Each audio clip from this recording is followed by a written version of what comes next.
नमस्ते, मैं doctor Parveen homeopathic consultant YouTube channel पर आपका बहुत-बहुत स्वागत करती हूँ और उम्मीद करती हूँ कि आप सभी बहुत ही अच्छे होंगे। आज हम बात करेंगे वर्टिगो के बारे में।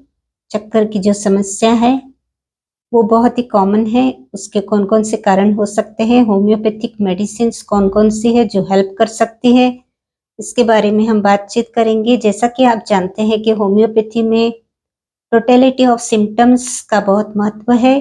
टोटलिटी ऑफ सिम्पटम्स देखने के बाद में मेडिसिन के सिम्पटम्स और पेशेंट के जो सिम्पटम्स होते हैं, यदि वो दोनों मैच होते हैं तो मेडिसिन बहुत अच्छा काम करती है।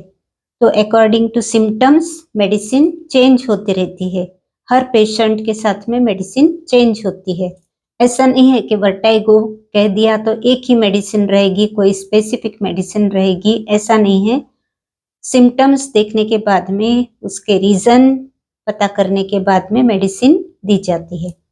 तो आज हम वर्टिगो पर बात करेंगे, तो उम्मीद करती हूँ आप वीडियो को अंत तक ज़रूर देखेंगे। चैनल पर नए हैं तो चैनल को भी आप ज़रूर सब्सक्राइब कर लेंगे। तो सबसे पहले हम देखते हैं रीज़न्स, और रीज़न्स के साथ-साथ में हम मेडिसिन की भी बात करेंगे।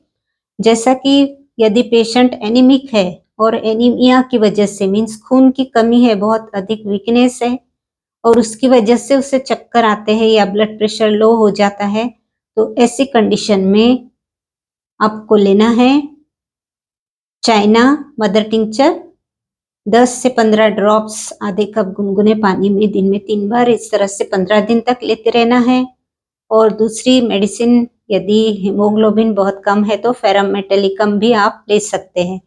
तो चाइना और फेरम मेटेलिकम, ये 2 मेडिसिन में से कोई भी आप सिलेक्ट कर सकते हैं। जहाँ पर एनीमिया है, जहाँ पर बहुत वीकनेस है और चक्कर भी आते हैं, तो ऐसी कंडीशन में ये मेडिसिन अच्छा काम करती है। दूसरा प्रॉब्लम है सर्वाइकल स्पॉन्डिलाइटिस। तो हम देखते हैं कि सर्वाइकल स्पॉन्डिलाइटिस की प्रॉब्लम अभी बहुत कॉमन हो गई है, क्योंकि स्टूडेंट्स भी जब बुक्स पढ़ते हैं तो गर्दन उनकी झुकी हुई रहती है।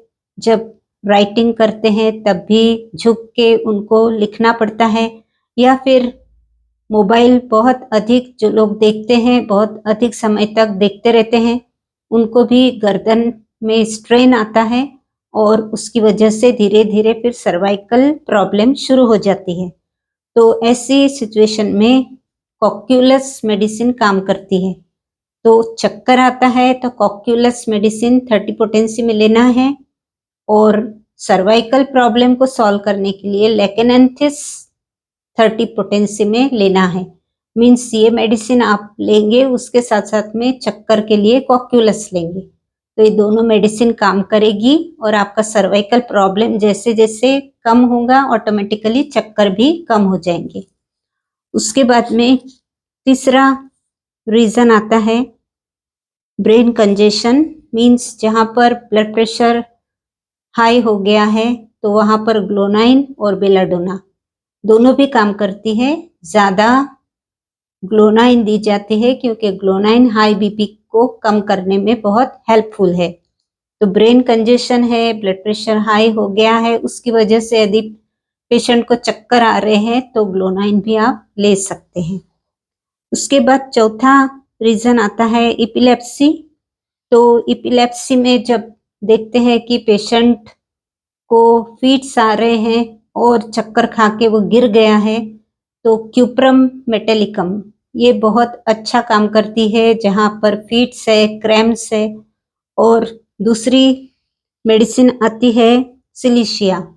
तो ये दोनों अकॉर्डिंग टू सिम्पटम्स आपको सिलेक्ट करना है। एपिलेप्सी में क्यूप्रम मेटेलिकम और सिलिशिया, ये दोनों काम करेगी जहाँ पर पेशेंट को चक्कर आ रहे और फिट्स आ रहे। इसके बाद में छठवां रीज़न होता है गैस्ट्रिक प्रॉब्लम। तो यदि पेट से रिलेटेड कोई तकलीफ है, पेट में बहुत गैस हो गया है, इंडाइजेशन हो गया है, उसकी वजह से भी कभी-कभी एसिडिटी के साथ-साथ में चक्कर आने लगता है। तो ऐसी सिचुएशन में आपको देखना है कि ब्रायोनिया लेना है, नक्सवामिका लेना है या पल्साटिला। तो ये तीनों भी मेडिसिन जब गैस्ट्रिक प्रॉब्लम की वजह से चक्कर आते हैं तो ले सकते हैं। उसके बाद में कान की प्रॉब्लम है, कान में दर्द हो रहा है और उसके कारण भी चक्कर आते हैं, तो ये बहुत ही प्रॉब्लम बड़ा हो जाता है, क्योंकि पेशेंट को बहुत अधिक दर्द रहता है कान में और उसके साथ साथ में उसको चक्कर भी आते रहते हैं। तो चक्कर को कम करने के लिए थेरेडियोन बहुत अच्छा काम करती है। और यदि कान की प्रॉब्लम है तो हिपरसल्फ भी बहुत अच्छी मेडिसिन है, काली मूर बहुत अच्छी मेडिसिन है। तो कान की प्रॉब्लम को दूर करना है तो उसको देखना पड़ेगा कहाँ उसका प्रॉब्लम है, कौन सा इन्फेक्शन है या फिर स्वेलिंग है, क्या है। तो ये देखने के बाद में हिपरसल्फ और कालीमूर आप ये 2 मेडिसिन को यूज कर सकते हैं। और चक्कर यदि कान से रिलेटेड है तो उसमें आपको लेना है थेरेडियोन। तो ये थेरेडियोन चक्कर के लिए बहुत ही फायदेमंद रहेगी। उसके बाद आता है रीजन स्ट्रेस। यदि पेशेंट स्ट्रेस में है, मेंटल स्ट्रेस है और एंजाइटी बहुत अधिक है और उसकी वजह से पेशेंट को चक्कर आ रहे हैं, तो उसके लिए अर्जेंटम नाइट्रिकम मेडिसिन लेनी है।